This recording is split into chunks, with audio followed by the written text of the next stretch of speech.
오늘 제가 맡은 거는 대한민국 친환경 축산의 현황과 과제. 어떻게 보면 그 중에서도 이제 오늘 특히 이제 유기축산물 생산, 유통, 활성화 방안에 대해서 제 개인적 생각도 좀 들어가 있습니다. 그러다 보니까 조금은 좀 과하지 않나 하는 생각도 좀 있었는데 뭐 그 부분 좀 참고로 이해하시고 바라보시면 되겠습니다.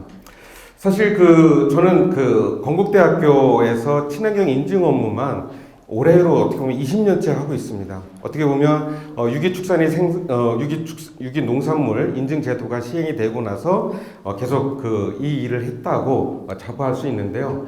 인증을 하려고 그러면 아무나 할 수 있는 건 아니고 자격을 갖춘 인증 기관이 정부에서 승인을 해줍니다. 그래서 친환경 축산법, 그다음에 코라스라고 하는 ISO 17065에 따른 IS 규정도 저희가 받았습니다. 그래서 건국대학교 산학협력단은 아니지만 민간 주식회사로서 민간 기업으로 18년째 현재 하고 있고요.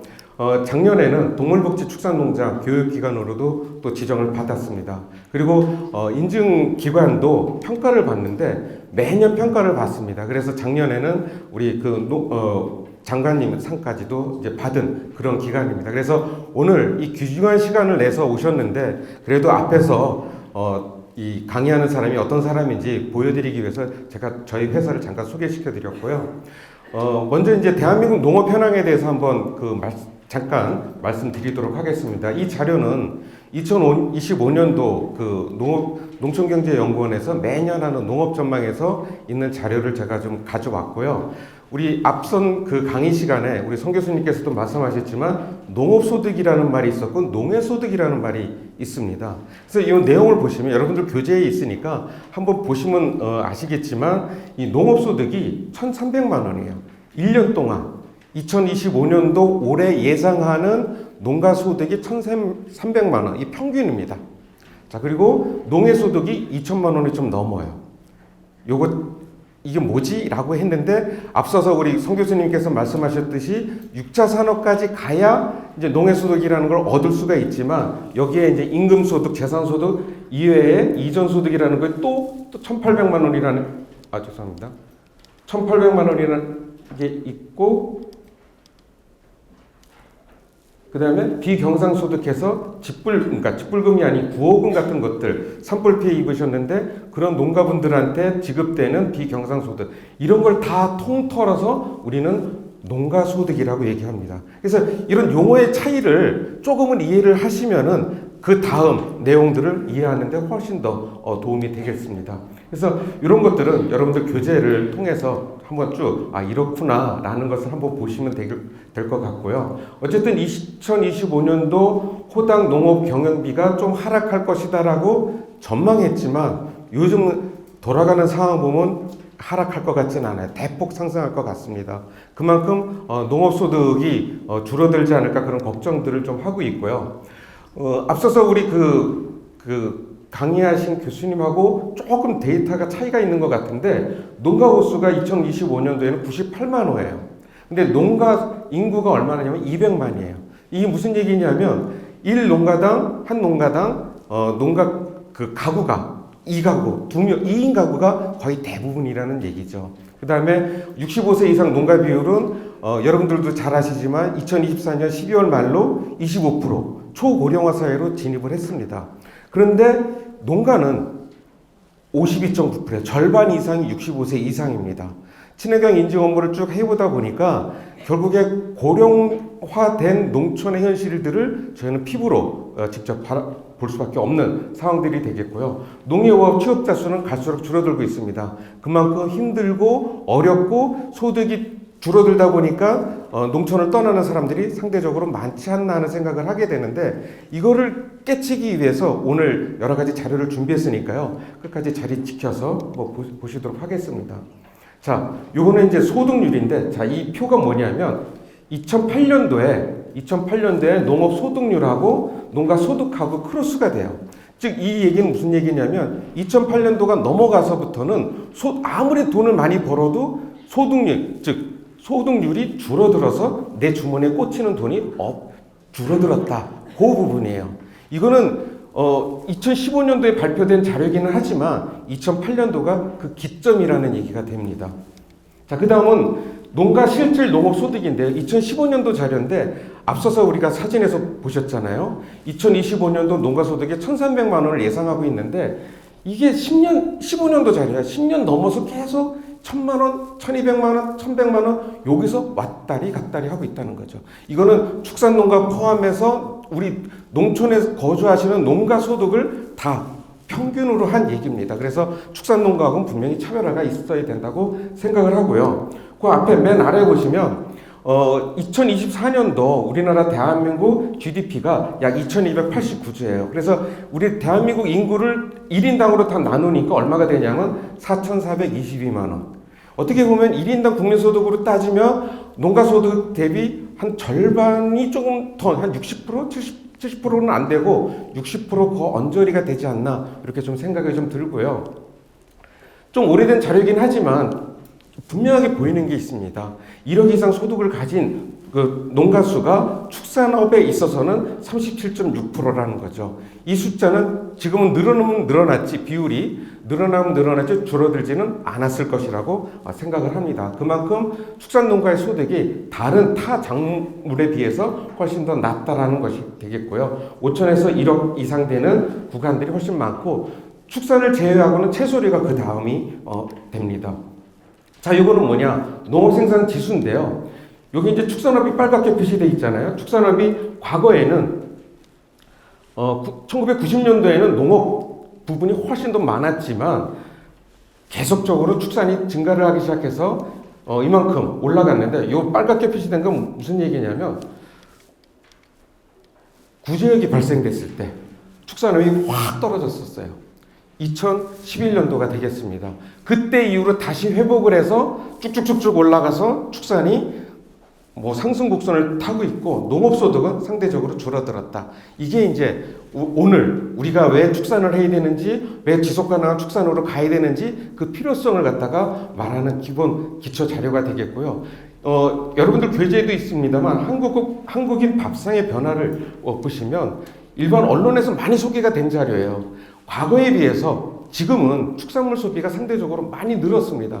그만큼 여러분들이 지하철을 타거나 버스를 탔을 때 우리 젊은 아이들이 키가 훨씬 저보다도 더 큰 친구들을 많이 볼 수 있을 거예요. 여러분들 자녀분들도 훨씬 더 커져. 그 이유 중에 하나가 칼로리 섭취되는 그 식량의 많은 부분을 차지하고 있는 게 탄수화물이 줄어들고 단백질 우리 그 축산물의 소비가 훨씬 더 많아진 것들을 볼 수가 있는 거죠. 이렇게 이제 좀 아픈 현실이지만 어쨌든 쌀 소비량은 줄어들고 축산물 소비는 늘어나고 상대적으로 자급률은 떨어지고 하는 여러 가지 이유가 있는 거죠.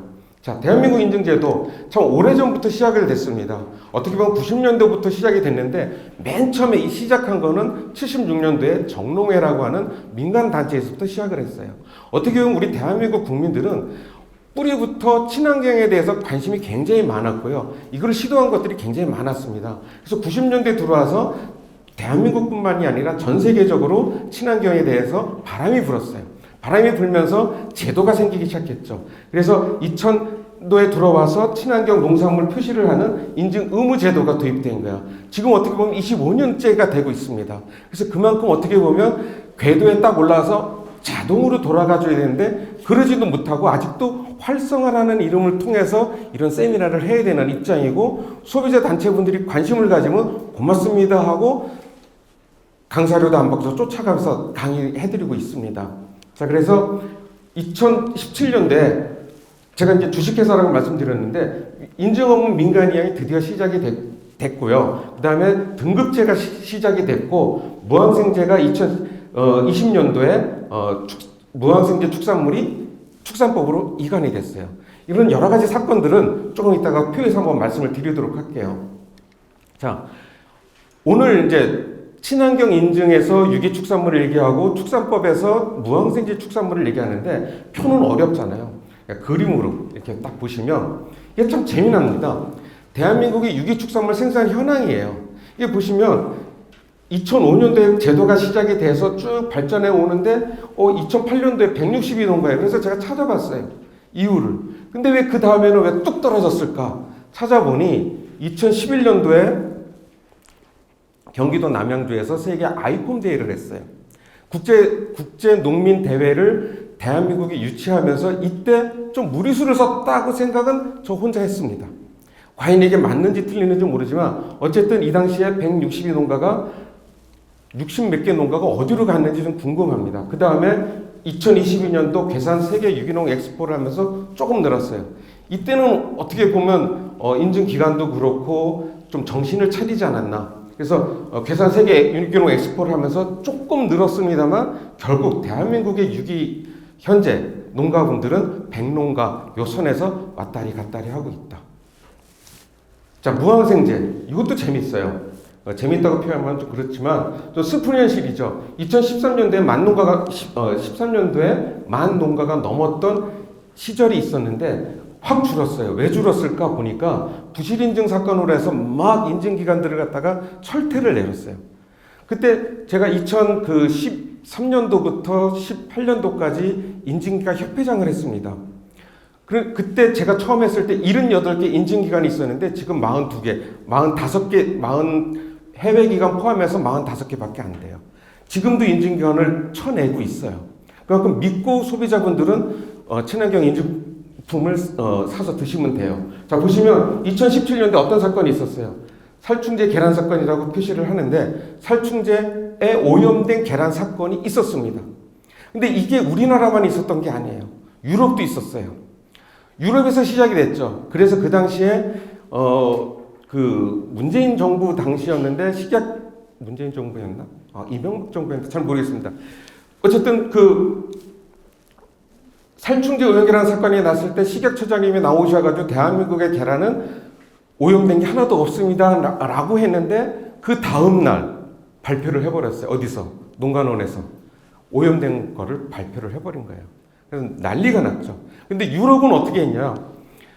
그 당시에 유럽은 오염된 계란들을 생산한 농가들만 스탠드 스틸을 시켰어요. 즉 유통을 금지를 시켰어요. 대한민국은 어떻게 했는지 아세요? 대한민국 전체 산란계 농장에서 나오는 계란들을 다 스탠드 스틸 출하 금지를 시켰어요. 정말 믿음직스러운 대한민국 정부죠. 그죠? 말 한마디로 어떻게 그걸 할 수 있을까라고 했는데 그걸 실제로 그렇게 했어요. 그래서 난리가 났죠. 그러나 어쨌든 그러면서 살충제 오염 계란 사건 이거를 줄이기 위해서 2013년도에 2017년도에 어떤 일을 했냐면 반납을 받았어요. 인증을 애써서 받은 분들한테 인증을 반납을 받았어요. 이것 또한 가능한 게 대한민국이더라고요. 그래서 한 500농가 정도 되는 산란계 농가들이 인증서를 반납을 하고 그걸 다시 회복하려고 그랬더니 뭐가 바뀌었는지 아세요? 사용 면적이 바뀌었어요. 옛날에는 0.04에서 0.05로 바뀌었고 지금은 어떤 줄 아세요? 0.07호예요. 이러다 보니까 누구의 말을 듣느냐? 우리 소비자단체, 소비자님들이 입만 쳐다보는 거예요. 언론들이. 그리고 그거를 앞서서 대한민국 정부는 따라서 가요. 그것도 앞서서. 그러다 보니까 실제 생산을 하시는 분들은 법이 바뀌는 거에도 굉장히 두려움을 갖고 있어요.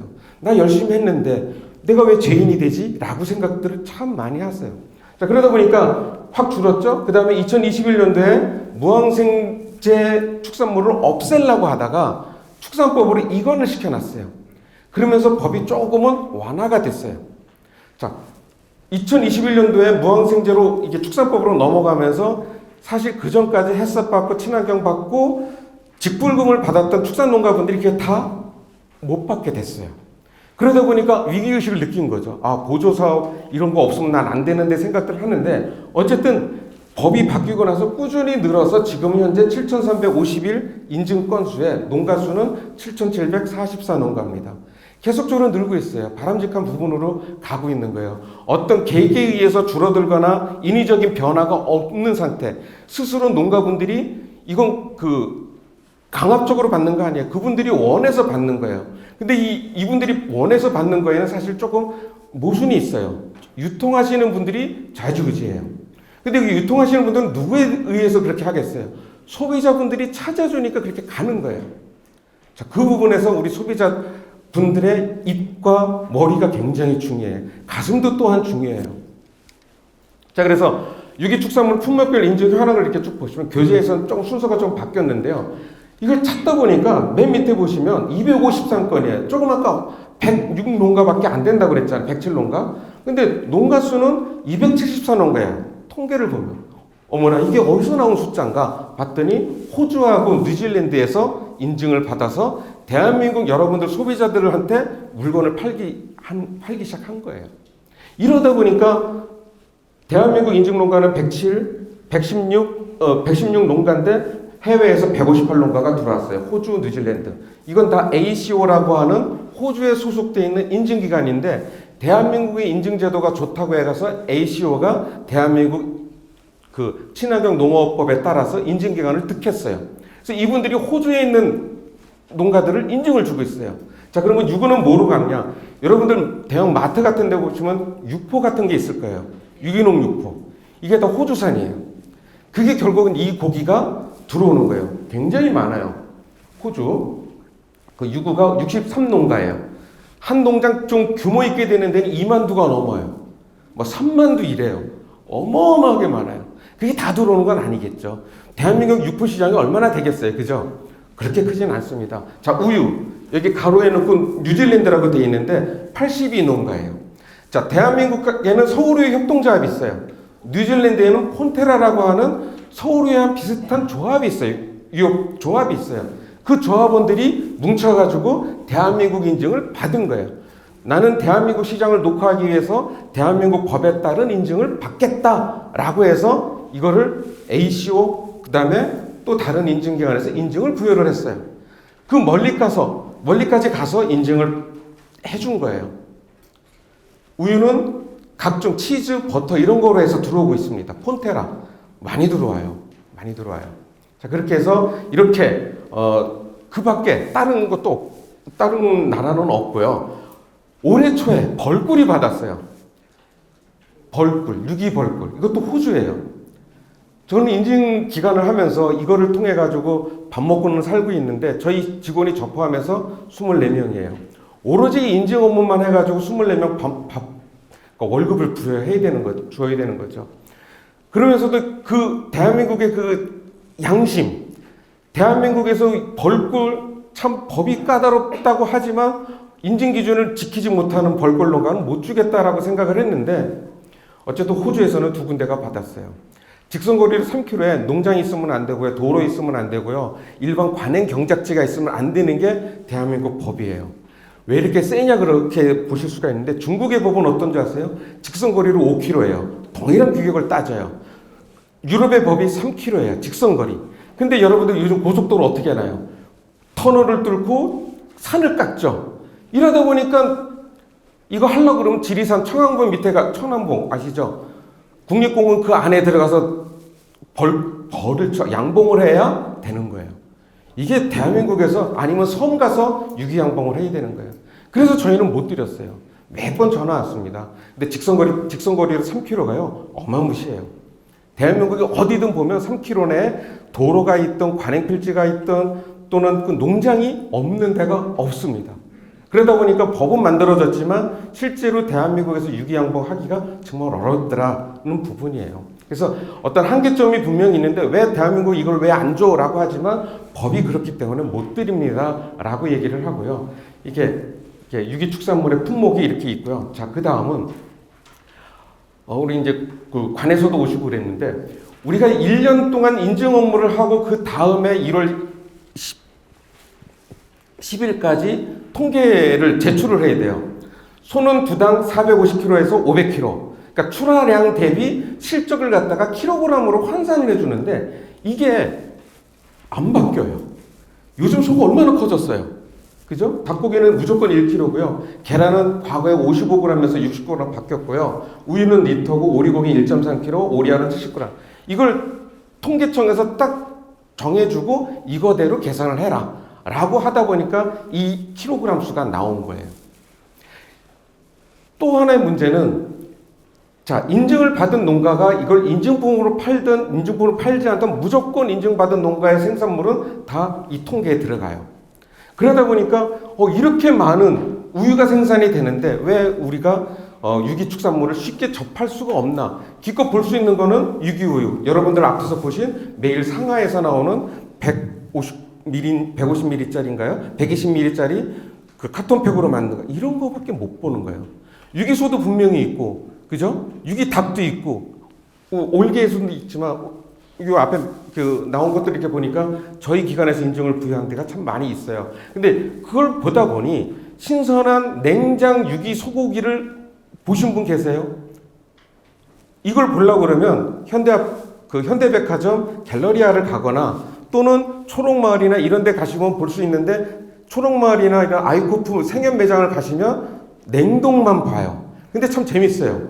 옛날에는 모 지역은 그 대형 할인마트하고 초록마을 매장이 같이 인접한 데 있어요.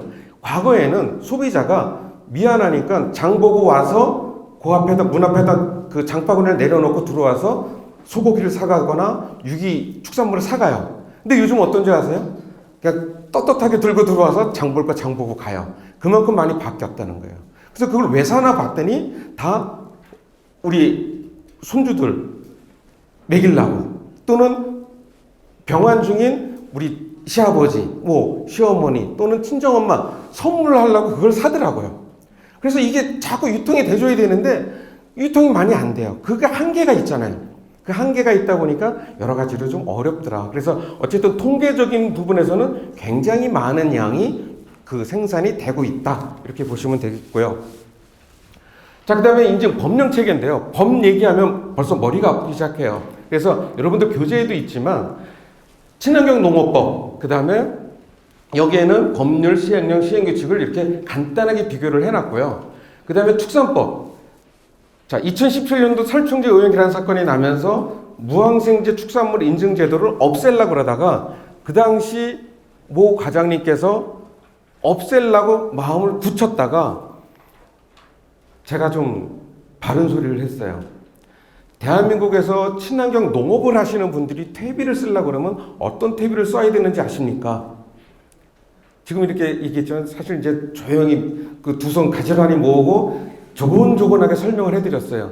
그랬더니 유기비료 있잖아, 그거 많이 수입하잖아 라고 하시더라고요. 그 유기비료는 유기질 비료, 즉 오가닉 그 퍼틸라이저가 아니에요.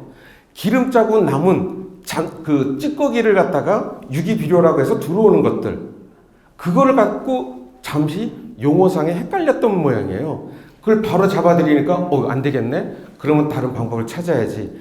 그래서 무항생제를 법으로서 축산법에다 집어넣은 거예요. 그래서 이게 나온 거예요. 42조의 2. 무항생제 축산물 인증이 42조 2항에 쏙 들어간 거예요. 굉장히 길어요. 이게 되면서 무항생제 인증 제도가 앞으로 없어지지 않게끔 됐지만 단점도 있어요. 직불금은 못 받게 돼버렸어. 이제 친환경이란 말은 못 써요, 무항생제는. 근데 뒤에서 이제 조금 이따가 말씀을 드릴 텐데, 무항생제가 유기보다 더 셉니다. 좀 말씀드릴게요. 자, 그 다음에 고시가 있어요. 친환경법이 있고, 그 다음에 축산법이 있고, 그 다음에 우리 국립농산물 품질관리원이라고 하는 데서 고시가 있어요. 이 고시는요, 우리 농가원, 약칭해서 농가원이라고 하는데, 농가원 원장님들이 언제든지 바꿀 수가 있어요. 수시로, 우시로. 그러다 보니까 너무 꼼꼼해. 이거를 피해가려고 인증기관들이 우리 인증 사업자, 우리 농가분들한테 이건 이렇습니다, 저건 저렇습니다, 그러면 뭔 놈의 법이 이러냐라고 하는데, 이게 그래서 그래요. 자, 간략 비교, 여러분들 교재를 참고하시면 될 거고요. 신청은 어떻게 하는지, 그다음에 시행규칙에는 어떤 내용이 있고, 이런 것들이 있는데, 자, 유기하고 무항생제 이렇게 나눠서 우리가 볼 수가 있어요. 그래서 궁금하신 분들은 이 내용을 보시면 될 것 같고요. 오늘 이 자리에 50분 동안에 이걸 다 설명하는 거는 어려울 거라고 생각하고요. 단, 이 내용이 너무 요약이 잘 돼 있어요. 그래서 여러분들한테 말씀드리는 거고요.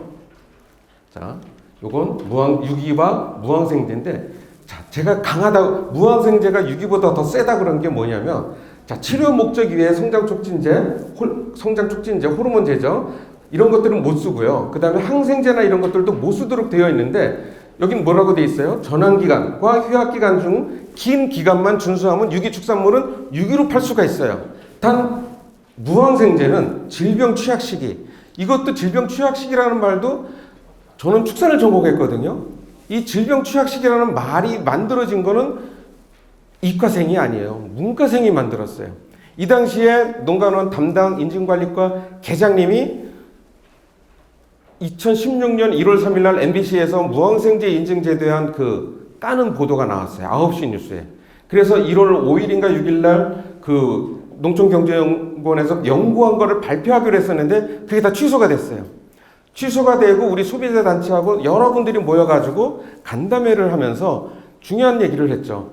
축산을 하는 사람들은 돈을 벌기 위해서 하지만 어린 가축을 사육하는 거는 우리 어머니들하고 똑같은 심정으로 우리 가축을 사육한다. 아플 때 어떻게 하느냐. 치료해도 되게끔 돼 있어요. 단 인증품으로 안 팔면 돼요. 그러다 보니까 질병 취약 시기, 어린 시절에는 약을 써도 되지만 그 특정한 시기가 벗어나서 약을 쓰게 되면 일반 축산물로 출하를 하도록 법으로 막아놨어요. 그러니까 여러분들 안심하고 드셔도 된다는 거예요. 대한민국의 모든 축산물들은 제가 인증업을 하지만 무항생제 축산물이에요. 고기가 잔류되지는 않아요. 근데 중요한 게 있죠. 내성을 어떻게 할 거냐. 내성이 뭔지는 아시죠? 우리 어머니, 아버지가 아니라 할아버지, 할머니들이 돌아가시면 우리 그 의사, 선생님들이 사망 진단서를 쓰는데 여기 뭐라고 쓰는지 아세요? 폐렴, 합병증에 의한 사망. 즉 치료할 수 있는 약이 없어지는 거예요. 그게 내성 때문에 그래요. 슈퍼박테리아, 그런 것 때문에 그러는데 조금 엮을러서 해가지고요. 대한민국에서 한강물을 가지고 비아그라를 검사를 했어요. 그랬더니 무슨 요일? 금요일 날 저녁 그 다음 토요일 날 아침에 나온 한강물에 비아그라가 검출이 되다라는 게 2021년도에 기사화가 됐던 적이 있어요. 그만큼 우리 주변은 험난한 거예요.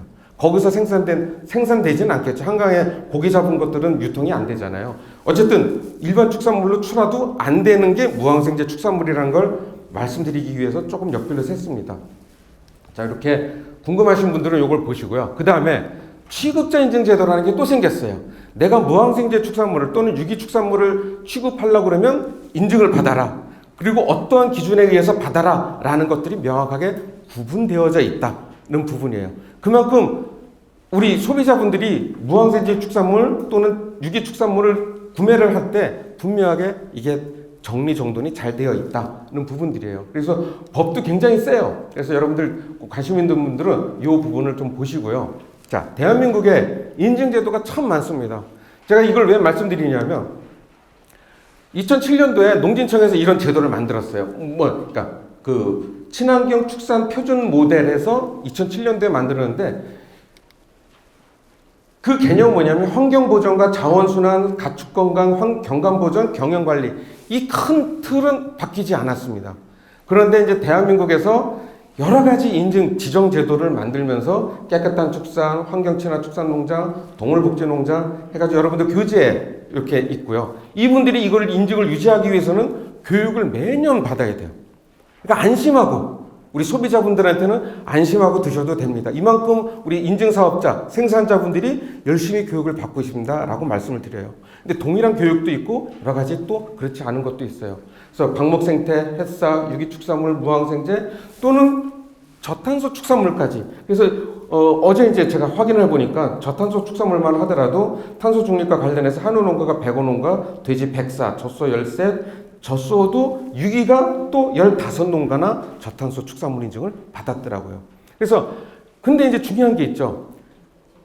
여기는 7,300개나 되는데 나머지는 1,000개 아니라 500개도 안 되는 인증제도를 왜 이렇게 많이 운영을 해야 될까라는 궁금증이 막 생기는 거예요.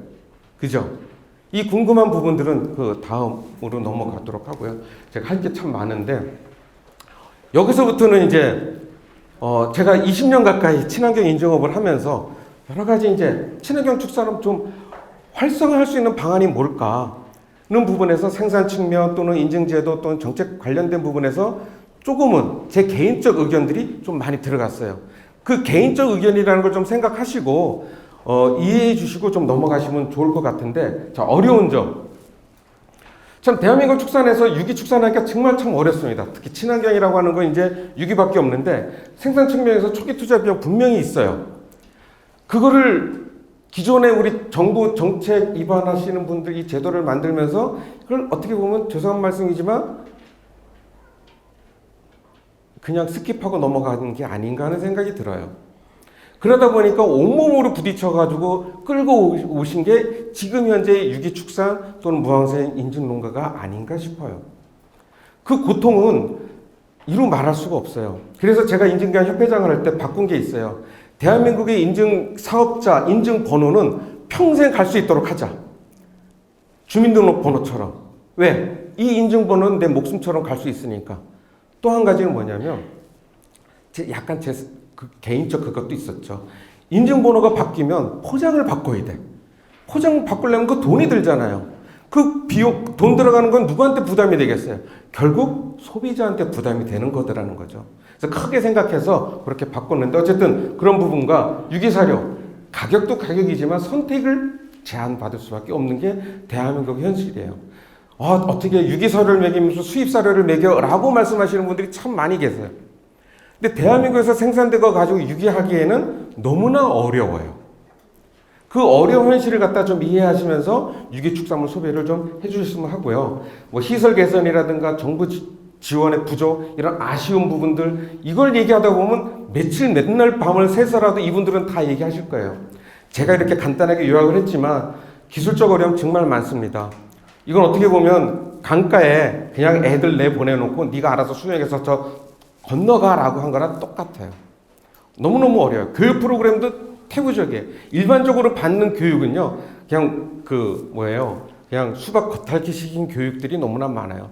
지역마다 다르고 또 생산 단계마다 다르고 우리 사장님들 특성에 따라 다 다른데 거기에 맞는 눈높이 교육 같은 것들이 없었다는 거죠. 그래서 그런 부분에서 우리 해소 방안들을 갖다 한번 만들어 본 거예요. 그래서 여기에 이제 유기축산 농가 간 네트워크를 형성한다 그러는데 이게 진짜 어렵더라고요. 이해관계가 들어가니까 너무 어려워요.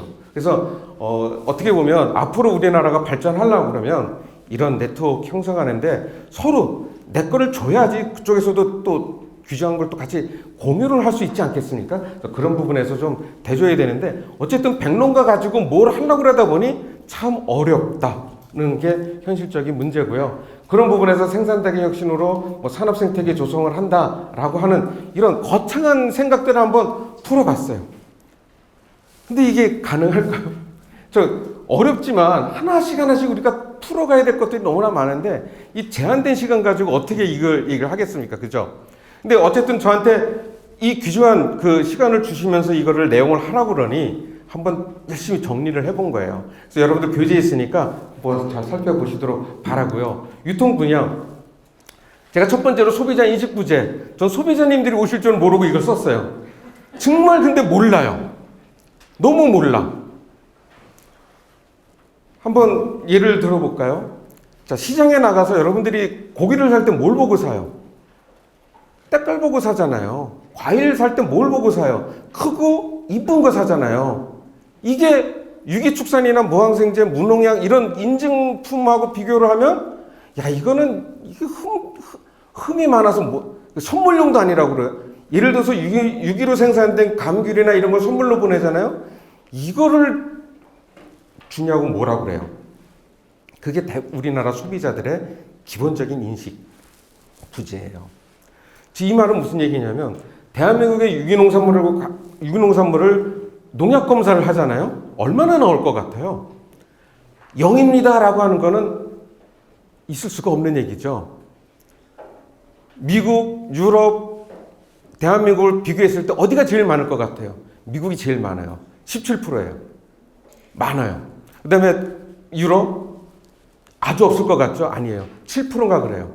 대한민국 1.5%인가 그래요. 그런데 중요한 게 있어요. 미국 시장이나 유럽 시장에서 농약이 검출됐다, 어쩌고저쩌고 살충제에 계란이 오염됐다 그러면 어떤 줄 아세요? 더 인증받은 물건들을 더 사줘요. 이 가슴이 달라요. 마인드가 다른 거예요. 소비자의 지불 의사가 분명하게 나눠져 있어요. 이걸 어떻게 바꿔요? 하루아침에. 그죠? 하루아침에 못 바꾸니까 이런 소비자 인식 부재를 하기 위해서 소비자 교육 캠페인이 필요한데 이거는 개인의 어떤 노력으로 될 것은 아니고 정부가 나서서 해줘야 된다. 지자체가 나서서 해줘야 된다. 또는 소비자 단체가 나서서 자, 유기축산물 진짜 그렇게 생산되는지 한번 가서 보자. 직접 가서 보이게끔 보여주는 그런 농장. 그러기 위해서는 깨끗한 농장도 만들어야 되고 이왕이면 아름다운 농장 만들기 뭐 이런 추진운동본부. 그래서 어떻게 보면 우리 2012년도부터 참 열심히 전국을 다녔어요. 전국을 다니면서 소비자 단체뿐만 아니라 취급하시는 유통하시는 분들 모아놓고 여러 가지 얘기를 했어요. 근데 너무 빨랐던 것 같아요. 그 당시는 무조건 가격 위주였어요. 지금도 사실은 가격 위주죠. 왜? 경기가 어려우니까. 근데 웃긴 게 있어요. 웃긴 게 아니라 슬프고도 정말 다행스러운 게 대한민국은 경기가 어렵잖아요. 인증 더 많이 받아요. 왜? 차별화가 필요하니까. 차별화가 필요하니까. 근데 또 문제가 또 있더라고요. 거기에. 인증기관들이 인증기준을 지키는데 그거를 가지고 뭐라고 하시는 분들이 너무나 많아요. 깐깐하면 깐깐하다고 뭐라고 그러고 뭐 하면 돈만 주면 다 인증 주는 줄 알고 그러고 있습니다. 철저하게 지켜야지 우리 후손들이 아니라 우리 가족들이 먹는 것들이 정확하게 나갈 수가 있다 이렇게 생각을 하는 거예요. 그래야지만 이게 바뀌지 않을까. 그래서 지금 온라인 판매 채널 굉장히 깐깐하게 하고 있습니다. 우리 정부에서도 그 로봇 무슨 시스템 해가지고요. 6이라고 들어간 거 다 검색해요. 그래서 인증을 받았는지 안 받았는지 다 검색해서 추려 나가고 있어요. 그만큼 잘 되어 있고 홈쇼핑 또한 열심히들 하고 있는 거로 알고 있습니다. 그래서 이런 내용들, 그래서 소비자 교육, 유기축산물 체험농장 조성이라든가 도시형 소규모, 오늘 이 자리가 이런데 어떤 시작점이 아니라 이만큼 해왔으니까 이런 것들을 보여주자는 부분에서 오늘 오후에 또 토론도 있는 거로 알고 있습니다. 인증제도, 인증기준 참 너무 촘촘해요. 어떻게 보면 우리는 후발주자예요. 대한민국은. 코덱스 가이드라인이라고 해서 FAO하고 WHO가 만든 그 식품 규격이 있어요. 그 규격위원회에서 만든 가이드라인대로 만들고 그 초창기에 만들었던 거를 일본 애들이 자스를 만들면서 썼던 거를 또 대한민국이 또 썼어요. 국제적으로 똑같아요. 어떻게 보면 무항생제 제도가 그거를 기반으로 해서 더 깐깐하게 만들어 놓은 거예요. 그럼에도 불구하고 인증 기준이 너무 어렵다 보니까 소비자들이, 아니 우리 생산자분들이 너무너무 힘들어하는데 인증 기관이 너무 어렵습니다라고 하면 아유 저 자식들 저거 쉽게 받고 쉽게 돈 벌어 먹으려고 저짓거리 하는구나 라고 생각을 해요. 절대 아닙니다. 절대 아니고요. 유통과정에서 인증 문제 정말 많아요. 인증품이라고 팔았는데 소비자가 원하는 인증품이 부족하다 보니까 인증품이 아닌 게 섞여서 나가는 경우들이 있다는 말이죠. 이걸 어떻게 막을 거냐? 좀 더 철저하게 인증기관이 못하는 것들을 정부가 좀 나서서 해줘야 되고, 그런 부분에서 신뢰성 문제가 점점 필요하다. 그런 부분에서 강화되고 이런 것들 계속적으로 하고 있는 부분들이에요. 엄격한 관리라든가 그리고 그런 부분에서 소비자 신뢰, 어떤 교육 이런 것들이 지속적으로 필요하고, 참 불편한 얘기로 이제 정부 정책 부분에서 정책적 보완이나 이런 것들이 좀 계속 해줘야 되는데 이게 문제가 뭐냐면요. 들으려고 하지 않는 것 같다는 생각을 좀 많이 해요. 왜? 인증기관은 몇 개 안 되잖아요. 소비자는 지천에 깔린 게 소비자잖아요. 나부터 소비자다라고 생각들을 하시다 보니까 이게 인증기관에서 많이 겪었잖아요. 어떤 게 이런 것 저런 것들이 문제점이 있는데 이거 좀 개선해 주십시오 라고 하는데 들으려고 하지 않고 바른 소리 하잖아요. 그 다음에 얘 안 불러. 안 불러요. 부르거나 말거나 저는 그냥 제 소리만 하는데 불편해요, 그게. 제 개인 의견입니다. 앞으로 이제 이렇게 했으면 좋겠다. 여러분들 교재에도 나와 있는데 예산의 한계라는 게 분명히 있고요. 그 부분에서 연구개발 이 부분에서 이미 다 안착되고 제도가 벌써 20년 가까이 됐는데 무슨 연구개발할 게 있어? 라고 하는 게 정부 예산 위반자들이에요. 이거 바뀌어야 돼요. 앞으로도 계속 해야 돼요. 저 끔찍한 얘기 하나 해드릴까요? 스위스에서 유기농업을 20년 한 농가들이 있어요. 이분들 토양 검사를 했어요. 어떤 결과가 나오는지 아세요? 농약이 검출됐을까 안 됐을까요? 농약이 나왔어요. 그것도 수십 가지가. 20년 동안 유기를 했는데 그 원인을 찾았어요. 원인이 뭔지 아세요? 빗물. 비에 의해서 토양이 오염된 것들이 나타나더라는 거예요. 구름은 국경선이 없잖아요. 이웃 나라에서 농약 쓴 것들이 하늘로 올라가서 그게 오염됐다는 게 상식적으로 믿어지지 않는데 그 논문으로 발표돼서 그 게재가 됐어요. 제가 몇 년 전 우리 단톡방이 아니라 그 밴드에다가 그걸 한번 올린 적이 있어요. 그만큼 어려운 게 유기농업이에요. 그렇기 때문에 어떻게 보면 나부터가 아니라 우리 모두 유기농업을 사랑해줘야 이게 살아요. 빗물도 오염이 되고 강물에서 비아그라가 나오는데 이거 어떻게 막을 거예요? 그죠? 그래서 여러 가지 부분에서 부족한 것들이 많은데 이런 얘기를 해요. 아, 백론가밖에 안 되는데 무슨 연구 개발비가 필요하고 뭐 이런저런 얘기 하잖아요. 그건 아니죠. 단 하나를 위해서라도 정부는 나서서 미래를 위한 투자를 해줘야죠. 그게 바로 연구 개발비고 예산이 확보가 돼줘야 되는 거예요. 그리고 지금까지 열심히 하셨던 유기농가분들에 대해서 지원을 해주셔야 그 다음에 살 수가 있을 거 아니에요. 그죠? 예? 그래서 산업적 구조 문제 이런 거 좀 바뀌어야 되는 부분들을 한번 써봤는데 똑같은 얘기 또 합니다. 백농가밖에 안 되는데 거기서 생산되는 게 얼마나 되는데 이걸 가지고 유통 플랫폼을 만들어 야 어느 코에다 갖다 붙이니? 그죠? 한번 방송해가지고 딱 팔고 나면 그 다음에 팔릴 게 없어. 제가 이제 농가분들을 이제 모셔놓고 이제 여러 가지 얘기를 하면 나 것 좀 팔았으면 좋겠는데 그래서 옛날에 이제 AT센터 여기에 와가지고도 막 하고 AT센터를 통해서 미국 인증도 받고 유럽 인증도 받고 그랬는데 문제는 뭔지 아세요? 유럽 애들이 사고자 했을 때 그 팔 수 있는 물량이 안 돼. 슬픈 얘기죠. 나를 막 찾는데 내 몸은 하나야. 어떻게 해요? 그죠? 그냥 포기하죠. 예, 슬픈 얘기예요. 그래서 실행 가능한 개선 방안으로 해서 하는데 제가 빨갛게 표시한 거 요것만 기억해 주세요. 학교 급식에 당연히 친환경 급식 들어가야 되고요. 그런 부분에서 의무 배량을 정해가지고 단계적으로 가져야 된다. 이게 돼줘야 돼요. 우리 소비자분들께서 돌아가시면 우리 사위나 며느리 뭐 이런 분들 아이들한테 우리가 학교 급식만큼은 친환경으로 먹여야 된다. 그래서 매일 유업 상하 목장이 뜬 게 그거예요. 유치원에서 120ml 이걸 누가 먹어? 그런데 애들이 먹더라고요. 너무너무 좋아요. 그 우유 맛을 보면 또 매일 유업을 또 찾는 거예요. 그렇게 찾아가는 거예요. 여기 미스터 밀크 그 이시돌 목장 우유 다 맛있지만 시장이 흔치가 않아. 흔한 거밖에 먼저 구할 수밖에 없잖아요. 그죠? 그래서 선택적 그런 것들이 좀 많이 좀 필요한데 어쨌든 단계적으로 좀 이렇게 해서 유기농가도 좀 규모화가 좀 돼줬으면 좋겠고 뭐 이런 것들을 좀 생각을 해보면서 그 일반 축산 그러니까 무항생제하면서는 맨날 얘기 들은 게 야 그럼 나머지 축산물은 그러면 항생제 축산물이냐라고 하는데 그건 절대로 아니고요. 과거부터 어떻게 사육했는지 그거를 좀 제대로 평가받은 게 무항생제 축산물이고 유기사료 먹이고 비싸게 관리한 것들이 유기축산물이다. 그런 인식의 차이, 소비자의 어떤 그 생각의 차이가 좀 필요하지 않나 생각하고요. 그러기 위해서는 우리 소비자, 제일 중요한 게 소비자예요. 소비자가 소비를 해줘야 우리 생산자도 사는 거고, 그리고 그 사줘야 생산자가 인증을 유지해라고 해야 정책 위반자들도 신이 나서 이 제도를 유지하고 좀 더 보완하고 이렇게 나가는 거가 되겠죠.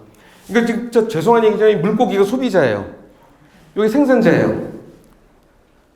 정부에서 배를 주고 낚시 줬어요. 근데 신뢰를 잃어버렸네. 그러니까 소비자가 하나도 안 물어. 이런 경우가 있을 수가 있다는 거죠. 그래서 한번 쌓은 거는 어렵지만 쌓기는 어렵지만 한번 무너뜨리는 건 너무나 쉽더라는 거죠. 그래서 오늘 여기 교육 오신 분들께서 방송국에 되셔서 돌아가시면 친환경과 관련된 대한민국 친환경 이만큼 왔고 그런 부분에서 정말 발전적으로 가져야 되겠다. 그죠? 그런 걸 꼭 말씀해 주십사 하는 차원에서 제가 이렇게 왔습니다. 어쨌든 여러분들 건강들 하시고요. 이 시간 1시간 길게 들어주시는데 감사합니다.